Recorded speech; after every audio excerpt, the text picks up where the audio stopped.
I felt like I should have been serious kahit ng rehearsal. Like, I beat myself on this. So, intense ka. Yeah, I took it too seriously. Okay. Nalinagnat ako ng malala. Linagnat ako to a point na I wanted to quit showbiz. Ganong level.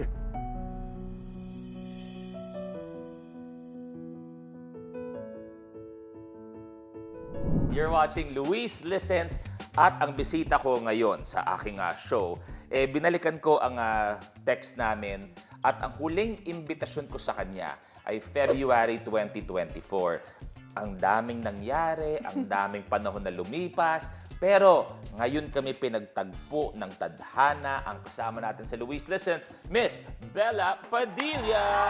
Bella in the house! What's up? Ano ang pakiramdam na finally natuloy na tayo? Oo nga. Underwhelming pala. Wala pang nangyayari, underwhelming na. Ito, may kwento siyang mabilis. May kwento siyang mabilis. Ano to? Sabi mo na dapat may regalo ko sa akin ngayon. O yan. Sige, ikwento Kasi natin. naisip ko, pag nanonood ako ng Luis Listens, never ka kumakain dito with your guest ng something na I know you actually like to eat. Which is? Mangga and bagoong. And I know this because every Hindi time... dahil sa korte No, mo. never. Okay. I would never think that. Oo. Never. Hindi, naisip ko to kasi every time nagpo-post Sama ako na dati. ugali nito. I'm Okay. probably the nicest ever. Pag nagpo-post ako ng manggang hilaw and bagong, lagi ka nagko-comment. Yes. Tapos pag ikaw naman nagpo-post, ako nagtatawa, Palagi. ako binili yan. Always. Parang yun lang yung bonding natin. Yun lang. Kumbaga, pag nagka-friendship tayo, revolves around mangga. Pag may nagtanong, bakit kayo magkaibigan? Mangga. Gusto namin ng mangga eh. Yun lang. Oh, yun lang. Ah. So kagabi, nag-grocery ako ng pork, ng Barrio Fiesta bagoong, Okay. kamatis, onion, brown sugar, bay leaves, peppercorns, kung ano-ano pa. Talagang binigay yung recipe ko. Hindi ko sabihin yung secret ingredient ko. Tapos naisip ko, pag uwi ko, lulutuin ko to para kay Luis. So surprise ko siya. Tapos nag-grocery pa ako ng manggang hilaw. Okay. Eto na, pumunta kami ng makeup artist ko ni Ate Tess sa isang lamay. Di ba pag naglalamay ka, magpapagpag ka after? Yes. So naisip namin magpagpag, hindi pa kami nagde-dinner. Tapos masarap yung wine dun sa place kung saan kami nagpagpag. Napainom kami ng wine ngayon. So tinamaan ako ng wine agad, 1 glass. Medyo na-knockout ako ng very. Nakalimutan ko na magluluto akong bagoong pag-uwi. Ganda So, ng build-up, tapos nakalimutan lang So din. kwento na lang siya ngayon. Pero hihingin ko yung address mo mamaya, papadala ko yung bagoong, lulutuin ko. Yun Thank you very much. Naka-record yan. Walang Ipopost atrasan niya yan. yung itsura ng bagoong Ayan. manggang hilaw. Walang atrasan. Pero eto, Yeah. si Bella, alam naman natin na pretty much jack of all trades. You write, you direct, you act, lahat-lahat. Paano mo nagawa lahat ng yan? Nagsimula ka sa pag-arte. Yes. Okay. Ano ba mas nauna, bilang director o writer? Actually, I would say I started as a writer first. Okay. We went to the same school, CSA. Yes. I would say na-nurture yung writing skills ko sa CSA. So I used to join contests. Mga Agustina natin. Yes, hello sa mga teachers namin sa CSA. Meron tayong creative writing na subject. Hindi ako At nagkakamali. ngayon may ano na sila may film class na sila na wala dati nung CSA? estudyante. Yeah, kasi they invited me a few times to parang speak sa film class nila. I would join mga story writing contests, ganyan, or essay writing contests nung grade school and high school. Dahil siguro mahilig ako magbasa, mahilig din ako magsulat. And then eventually, yun nga, naging artista ako, parang that took a backseat. But it was always a creative outlet for me. And I guess research for me, for my job, is to keep on watching content and also reading content. Tapos a way for me to express na lang on the side yung mga hindi ko nagagawa sa screen. Kasi lalo na nung umpisa, nung baguhan ako, pwede namang langaw lang ako doon sa likod eh. Hindi naman ako na-offer agad ng magandang role eh. Napofrustrate ka syempre as a new artist, diba? So for me to express what I couldn't express on screen, I would write what I wanted to do. That eventually, parang evolved into the scripts that turned out into films now. I'm sure everyone asks you this when you attend yung mga lectures, etc., etc. Are you the type na you can allot like an evening kung saan magbabagsak ka or tatama sa'yo bigla, hanap phone, hanap tapos babagsak mo lahat ng naiisip mo? Usually yan yung option 2. Pero I studied kasi under Sir Ricky. One of the things he taught are... Idol yan. Hello, Sir Ricky. Who has a new batch soon. He's offering classes. Parang free workshop niya, Free workshop. Actually, lahat naman ng classes niya free. Even my batch was free. Tapos nakakatuwa kasi pag dati kang estudyante ni Sir Ricky, pwede ka mag-sponsor ng lunch for the next batch. So now, natutuwa ako ngayon pag tinatext ako ng may class kami, would you like to sponsor lunch for today? Ganyan. So it's nice kasi you pay forward what he gives you, which is wisdom and knowledge na you don't get on set or even in schools here. Kasi what Sir Ricky has is not just what he knows from years and years of writing, which is priceless, to be fair. Of course. Yung bahay niya, pagpasok mo, lahat ng kanto, may DVD, may libro. Para kang pumunta ng museum, ng pelikula, ng musika, ng literature. Beautiful home. Tapos ang daming pusa, nakakatuwa. So, Sir Ricky taught our batch, I don't know if this is something he says in every batch, but he told us to parang try every day to write talaga. Kahit one line lang. Everything is learnable, diba? And your brain is also something you should exercise. If you write a line every day, it gives you discipline na iisipin mo na kailangan ko magsulat araw-araw. Actually, si Jessie, nag-workshop din siya kay Sir Ricky. Unfortunately, hindi niya natapos yung buong course, if you will. Pero may naisip siya, magandang script para sa akin. And okay naman, pero very challenging role. Ano to? I want to know. Isa akong galunggong. Okay. Actually, kahit tanggalin mo yung galong. Guess to, pero ba't ako ginaganito sa sariling show ko? Hindi, totoo. And isa yun sa mga frustrations ni How How na hindi niya natapos. Pero totoo yan. Siyempre, I don't want to reveal the story that she wrote. Pero ang ganda nung story na nagawa niya. Sana matapos ni How How. One thing na I can't imagine Sir Ricky or you going through is writer's block. Ooh, I go through it so Yun much. nga. So, di ko ma-imagine because I feel the passion na, di ba, there's so many thoughts, so many emotions you want to put on paper. Pero nangyayari yan. Oo. So, what happens? What's your process pag nagaganon ka? Tapos may deadline pa. Let's say, for example, may deadline. Ako, I'm very upfront. Sinasabi ko agad sa producer if I'm not gonna meet a deadline. Kunwari, may commissioned work. If I know na I'm super busy right now, like I'm shooting a film or like I'm on Showtime a lot, sasabihin ko na, I can't do this film for you. I can't write it for you. Kasi ayokong nakaka-disappoint ng tao. Yeah. Mapasa lang. Oo, ayoko eh. Tsaka ayoko ng, sorry for the term, but I don't like doing half-assed jobs. So, kung gagawin ko, at least 100%. Parang kailangan mag-focus ka. So, tsaka babayaran ka eh. So, you give them their money's worth, diba? Which is sadly very low in the Philippines. Writers get paid so little in the Philippines. At saka na just to add on, diba sa Hollywood, pag yung mga writers nagsa-strike, you feel it. Oo. Talagang the industry. Yes. Saka ang writers doon may IP rights, they own royalties. Dito wala. Sadly, I wish this is something people know and also start talking about. Like for example, in Korea, writers and filmmakers and directors get paid sometimes even more than the lead stars of K-dramas because they're so valued and respected by the community and by the people. Dito sa atin, I can give you guys an idea, a full-length feature film script can cost somewhere between 250,000 pesos to maybe 500,000 pesos. Okay. That's for a full script. Okay. That's the Bible of the whole thing. This movie can turn out to make 1 billion pesos. Like for example, yung movie nila Catherine, diba, made 1 billion pesos. I hope yung scriptwriter nila got paid more. But if you ask for a raise, ang sagot lagi is it sets a precedent. So ako, I don't understand why people here are so scared for a precedent to happen. Like, who deserves the beginning of something good?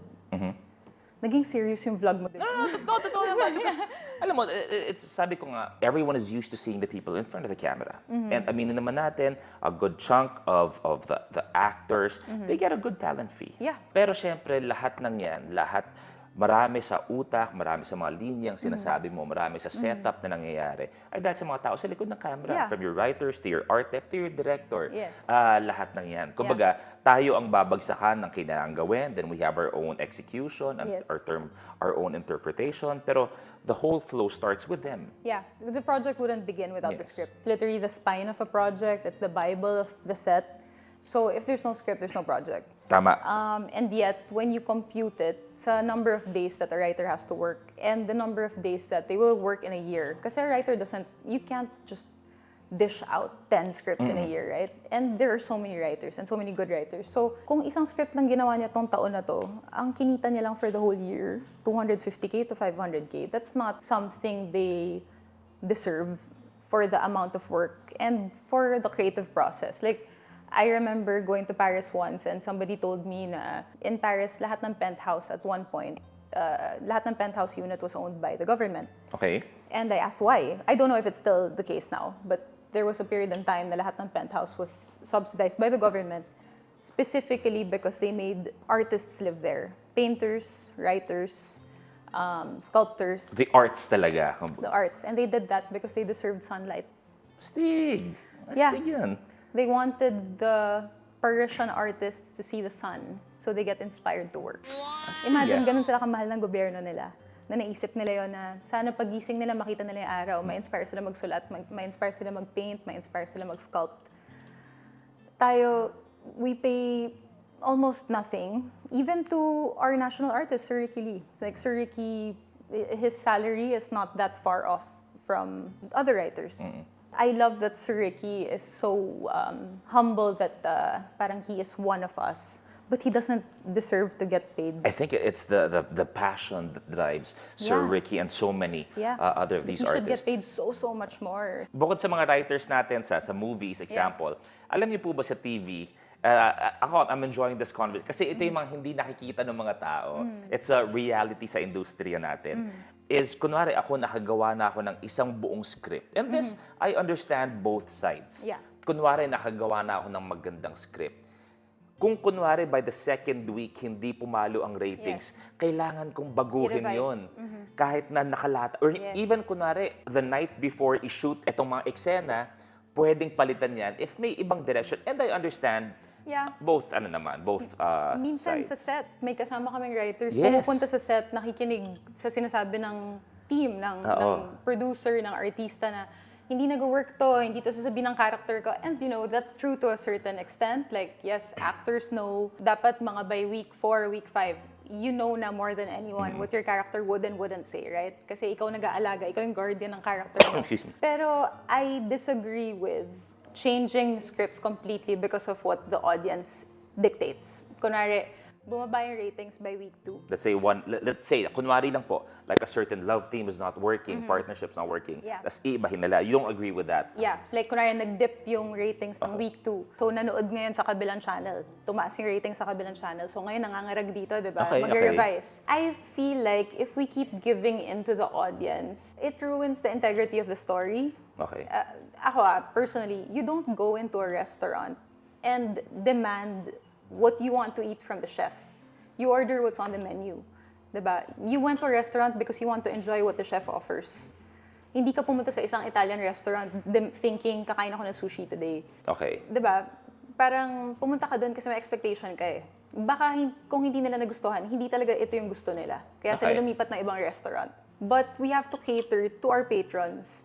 Because there are people out there who will love what our chef offers.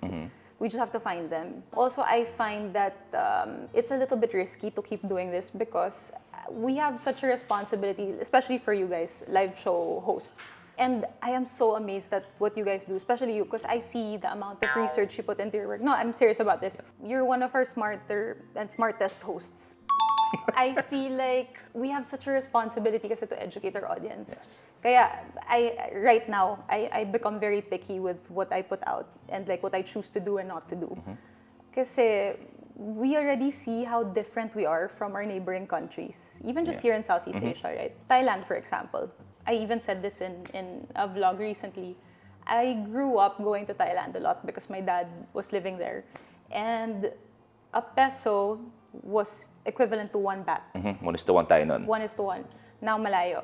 Thailand has already left third world status. They're now in second world. When I went to Cannes 2 years ago for the film festival, the Thai producers were some of the most respected in any room you go to. Kasi yung production value nila is so high. So this is something we could have achieved the same time they did. But I think the problem is, and this is something we see naman all over the Philippines right now, it's not just a DPWH problem. It's a all-sector problem, right? If we don't help each other, if all the sectors don't help each other, nothing's gonna work. Diba? When you watch K-drama, and K-dramas didn't just pop up 5 years ago. I used to see K-dramas already in high school. Ginapang nila yan eh. Pero kailan talaga pumatok ang Korean industry? Even just them turning into a first world country, that was quite recent, right? Yeah. You know, I went to Korea to shoot a film 2 years ago, I directed a movie there. And I was asked to write for the Seoul Film Commission newsletter. And I remember our ambassador there told me na si Inang of Star Cinema. Direct Olive? Yes, one of our greats. Yes. In my life, kami magkasama. Yes. Na-direct ka. Ang swerte Yes. mo. It was an honor for her, syempre. Hi, Inang. Love you. Dahil sa'yo, Inang, nakapag-best supporting actor ako. Thank Sana you. hindi niya na lang mapanood pala. Thank you, Hindi mo Inang. pa naman ang sasabihin. No, our ambassador said there na before, Inang would give workshops to writers in Korea. And people would really jump at the slots, unahan sa slots, to be able to sit through a workshop with Inang. Imagine ganun ka-respetado ang writers natin. Tapos ngayon, makikita mo yung difference ng quality ng isang K-drama and the work we're doing. And I'm not saying the quality creative-wise, because we have brilliant writers, we have brilliant actors, but the budgets and the production value. Do you think na sa puntong to, may baby steps na tayo to progress or to advancement na parang something that you're wishing for to happen in the industry? We're quite lucky we're in a network that values quality. Nakikita ko yung pilot weeks natin sa ABS-CBN, parang pelikula. Diba? Ako napaproud ako when we release teleseries, it feels like a film. Even the cameras we use, diba? Lagi nagbabago. The reality is, our budgets are low. And it's not just on TV, it's even in film. Much more considering what happened sa network I know, natin. which is not any of our fault. Yes. Diba? Very unfortunate circumstance. And, despite that, we're still all working and trying our best. Yes. I'll go back to my example with K-dramas. When you watch a K-drama, whether it's a big star, a smaller star, whoever it is, pag malungkot yung bida, umiinom sila ng soju. Okay. Pag masaya sila, nagkukwentuhan ng mga barkada nila, umiinom sila ng soju. Pag heartbroken sila, umiinom sila ng soju. Pag pumunta ka ngayon ng Timog or Tomas Morato, lahat may binibentang soju. Diba? After watching a K-drama, you want to drink soju. After watching a K-drama, you want to eat samgyeopsal. You want to order Korean food on Grab. They push their culture so hard on us through their content. Galing. When I watch a Filipino teleserye or a movie, wala akong nakikitang adobo, wala akong nakikitang inasal, which I say all the time. I've even spoken to Ma'am Chara about this in 2018. Pinag-usapan na namin to. Sabi ko, Ma'am, bakit pag Filipino teleserye, ang handa lagi orange juice? Hotdog ba yun? na may marshmallow sa dulo. Saka hotdog na pula, na pag yung sa tinapay, pag tinanggal mo bumabakat, yung Tapos may red, pula. Okay. pink yung tasty after. Sabi ko, bakit hindi natin iyabang yung bacolod inasal? Ba't hindi natin iyabang yung lechon? Diba? We tried to do that in Provinciano. We had kare-kare. We were featuring kare-kare, but it was such a small part of the story. But if we're not promoting food, how do we bring the tourists into the country? Gastronomy is such a big part of Lalo na ngayon, tourism. after the awarding ng mga Michelin Exactly. stars. Pati yun it added so much to their tourism, to people flying in. And Korean food became such a hit all over the world. Even in London, ang haba ng pila sa isang Korean restaurant, but you don't see lines in any Filipino restaurant. And we have a really good Filipino restaurant in London called Doña. Hello. I don't know is our problem the fact that we're not that patriotic, or do we not even know what our culture is at this point? I don't know. We'll leave that. Ito muna, sabi mo kanina, nag-direct ka. Yes. Ito naman, how hard is it being a director din naman? Kasi even if I don't direct, alam ko ang hardship ng isang captain of the ship. You're there even before the shoot starts. Yes. You stay longer pagkatapos ng pack-up to discuss a few things. Yeah. Ibang-iba sa demanding writer, ibang-iba sa demanding artista. Yeah. So when you first tried directing, Yeah. was there anything you appreciated more?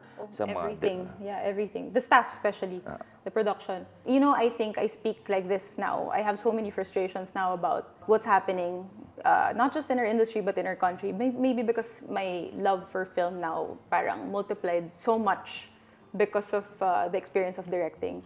Kasi nakita ko yung hirap ng mga tao. Nakita ko yung, not hirap even, nakita ko yung joy nila on set. And I see now why they do it. It's not for the money. Like I said, a writer only makes this much. So imagine what a gaffer makes. Imagine what art dep. the art dep makes. Imagine what a porta boy makes, diba? It's not a lot, but they like being on set because they like the magic of movie making. There is something about it. When you finish a project, parang, especially for people like me, I don't have my own family. I don't have a husband. I don't have children. Putting movies out into the world, these are my legacies. These are my children. So, you share that passion with people na are on set with you, you don't have the same backgrounds, you don't have the same beliefs necessarily, but you're all proud of the same thing. And, for a few weeks in time, lahat kayo parehas mag-isip. Lahat kayo isang goal. Ano ang style mo?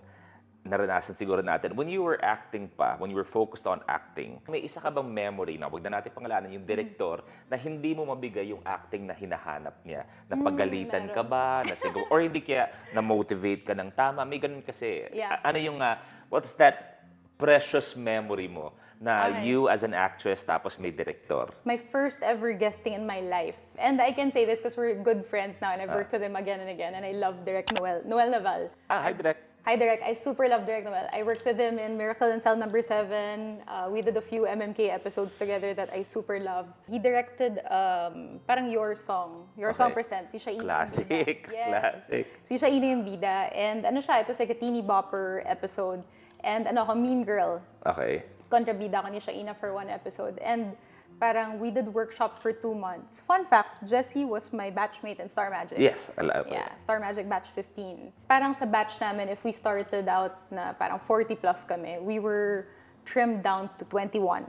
Tapos dun sa first weekend of after being launched on ASAP and Wawawi, 3 of us were given guesting. So me, Jessie, and Max Collins. She used to be Isabella Biera. The 3 of us were put in different shows. So ako napunta sa Your Song. So hindi ko alam ano nangyari kay Jessie and kay Max. Basta parang nagkanya-kanya muna kami. So sa Your Song, and I felt prepared kasi 2 months ako na intensive. 7 a.m. Matindi. Laban. Bakbakan. 7 a.m. to 11 p.m. Push the every wall. day. Push the wall. Vesuvius. May volcano inside. Ganyan. First scene namin, magtatapatan kami ni Shaina. And this is like... matindi yung bata natin. Si Shaina, iba rin yun. Si Shaina, literal na bata pa lang ako, pinapanood ko na si Shaina. Lahat tayo. Okay. Oo na, talagang bilog na bilog yung mata niya. Tapos yung tears na bilog din. I have to admit, I was very starstruck. I had never been on set, like as an actor. So, di ba, you do workshops. No one tells you that when you get on set, ibablock muna kayo, mag-rehearse kayo. The director tells you what they expect, and different directors, different styles, di ba? So, Direk Noel was giving instructions. There was another actor. Tapos, parang dapat tatarayan ko si Shaina. Okay. Naka-crop top. Crop top yung pinasuot sa akin ng stylist. Okay. Yung friend ni Shaina, parang hihirit ng arte-arte nito, sana kabagin ka. Parang ganon. So, kabagin dahil naka-crop top. Yeah. Nung rehearsal, natawa ako dun sa joke niya. And I think dahil natawa ako dun sa joke, na-discarril na ako the whole day. The whole day? The whole day. Nag-overthink ako ng malala. Okay. Yeah. Kasi I wasn't supposed to laugh. Like, I felt like I should have been serious kahit nung rehearsal. Like, I beat myself on this. So, intense ka. Yeah. I took it too seriously. Okay. Nalinagnat ako ng malala. Linagnat ako to a point na I wanted to quit showbiz. Ganong level. Ganong level. Dahil sa kakabagin Dahil dun sa line na baka kabagin ka, inadlib niya lang. Yun pa, inadlib niya kasi wala sa So, script. off guard ka talaga. Yan na parang pwede pala yun na mag-improv ka 7 a.m. Akala ko parang pag-close na tayo, dun pa lang tayo mag-improv. You know, Okay. like these are things kasi you don't get told sa Yes, workshops. yes. Because I was so confused by everything happening, na-frustrate na rin si Direk Noel sa akin na by dinner time, napagalitan na ako na I wasn't giving what was expected of me. So the next taping day, we had 2 taping days, I stepped up na. Pero grabe, linagnat talaga ako ng severe. Yung papunta na ng tipos. Ganun na talaga. Oo, yung nagdideliryo na ako. Bakit ba ako nag-artista? Yung ganun. Alam naman natin, sabi mo nga, yung ibang mga, I'm sure yung mga nanonood ngayon sa mga favorite nilang artists, yung sometimes they have horror stories. Yeah. Pero we understand sometimes na iba-ibang way lang of motivating us. Oh, yeah. Diba? Kanya-kanyang diskarte lang yan. Ito medyo slightly, curious ako dito. Slightly personal, if you will. Okay. You stayed in the UK for a bit. Yeah, for 4 years. For 4 years. Sabi ko, nung coming from the Philippines, na siguro it's safe to say, it's quite a comfortable life. Diba? Na very relaxed kahit paano. Tapos all of a sudden, such a big move to the UK. How... Parang hindi ko maisip na kung inang na nakasanayan mo, buong buhay mo, tapos mag-UK ka, something quite foreign, if you will, di ba? Yeah. How was Literally. that? How was that? Very different in a sense na, I always say this din sa interviews, pati paglalakad, I had to relearn. Kasi diba, you're walking on a different side of the road. Even just crossing the street. Kailangan mo mag-isip ngayon kahit pagtawid na, ay, dito pala ako dapat tumingin, dito nanggagaling yung kotse. Oo. Na dito, you know, you don't have to think about it. Kahit tunog lang ng kotse, alam mo, ay, may parating, hindi ako tatawid, diba? You can be on your phone. You shouldn't be on your phone. But like, even basic stuff like that. So I felt like a child. Like I had to relearn everything. But you know what's funny? Everybody warned me you're gonna get depressed, especially in your first winter. Okay. It's a thing, seasonal depression, winter blues. So I prepared myself for it. Like sinay ko yung sarili ko, magkaka-winter blues ako. Tapos nilagnat ka na naman. Nagnat ako. Tipos na naman. Hindi. So winter came and went. Walang nangyari. Sabi ko, it's because I'm Filipino. I'm resilient. Wow, Sabi okay. ng lahat ng gobyerno namin, I'm resilient. Rely on your resiliency. Yeah, so I am resilient. No, but it came and went and I was okay. I think the sadness started kicking in ng mga parang year 2 or year 3. Kasi na-realize ko na it's so quiet. It was so quiet. Yung 2 to 3 years na yun, walang uwian yun kahit konti? O kahit papaano umuwi naman, ako. meron naman? Kasi Okay, I was okay. doing films pa rin. Ay, okay. Yeah, I was finishing projects here. I directed 2 films in my 4-year stint in London. It started getting really quiet for me. And I'm someone who enjoys silence. I'm someone who is very comfortable being alone, but it was too quiet.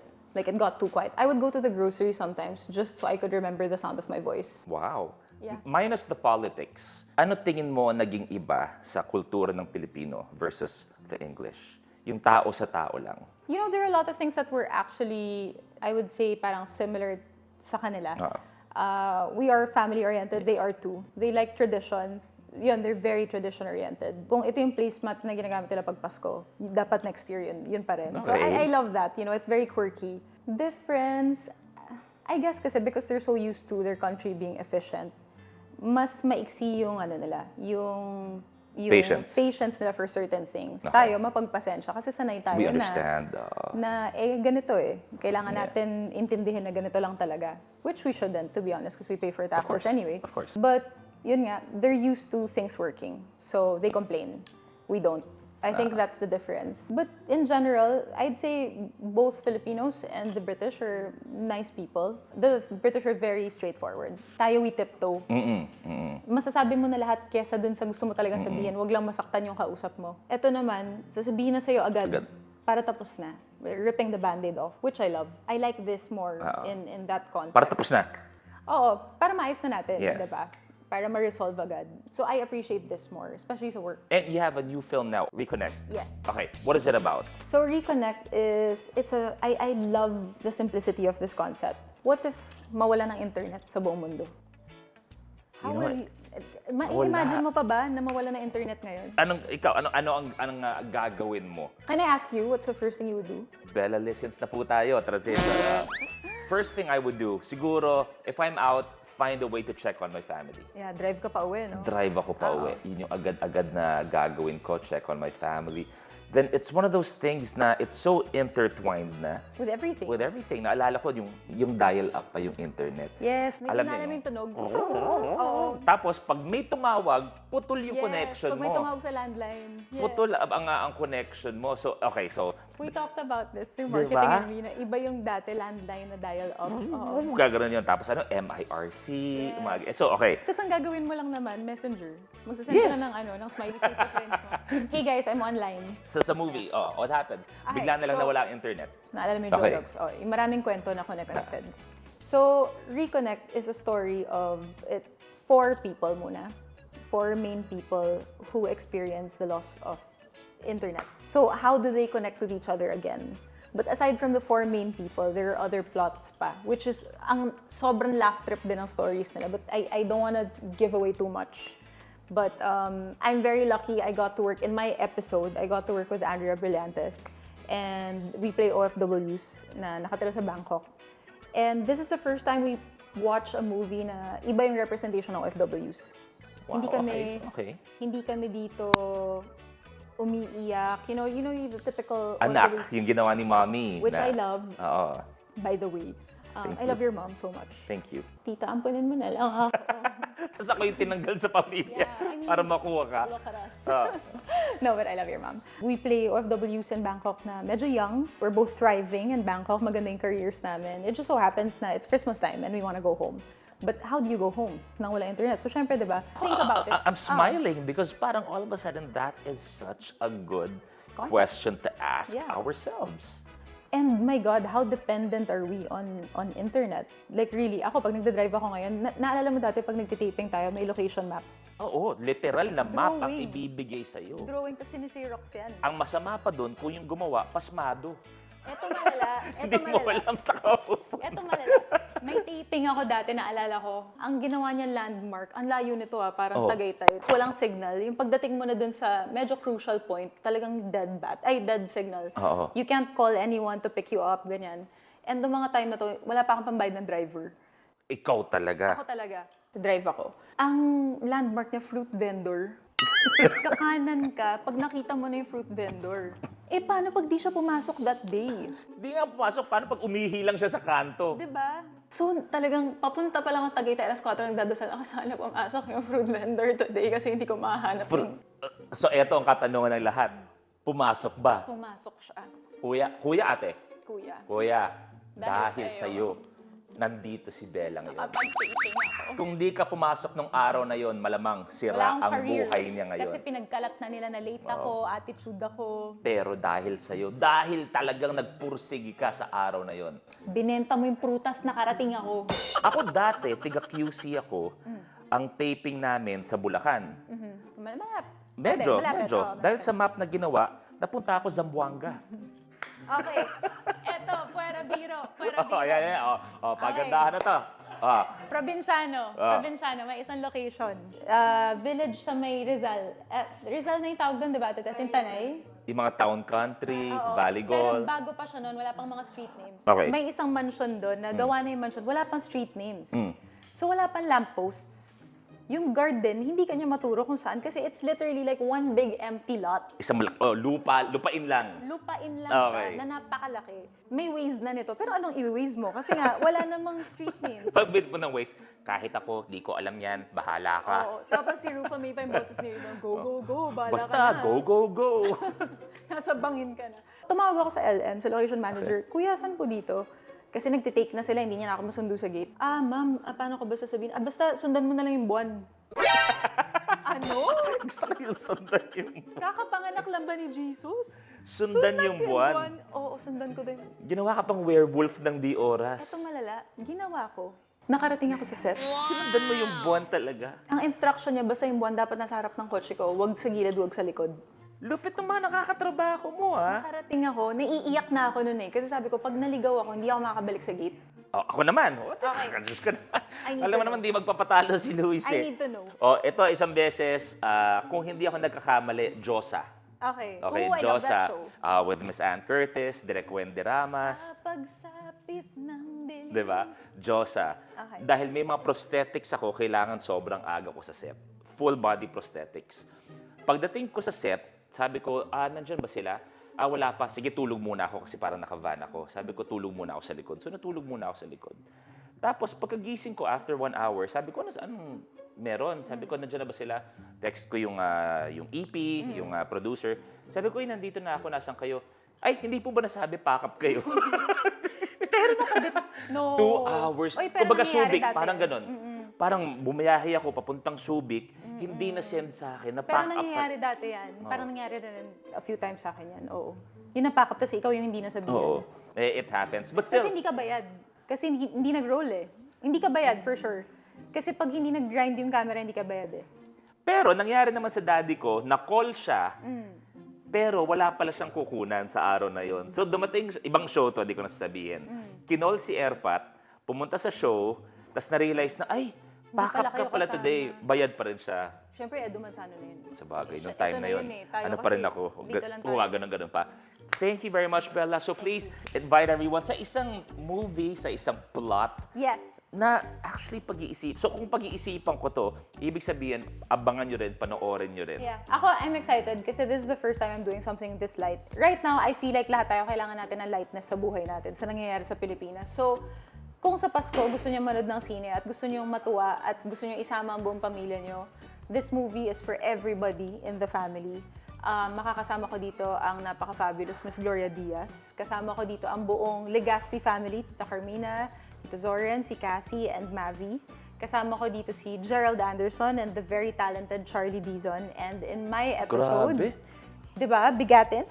In my episode, kasama ko ang napakaganda na si Andrea Brillantes, and I was so surprised. Napaka-laugh trip niya. Like, her role in this film, ang galing, ang galing. I don't wanna give away too much, but this is such a light-hearted, beautiful Christmas film. I feel like ito yung parang may pilgrimage ako ng Christmas movies, diba? Yes. Magiging ganito to for Filipinos. Thank you. Thank you. I enjoyed this. Ako, sabi ko, Thank you. it was Same. long overdue, yung yaya ko know. sa'yo.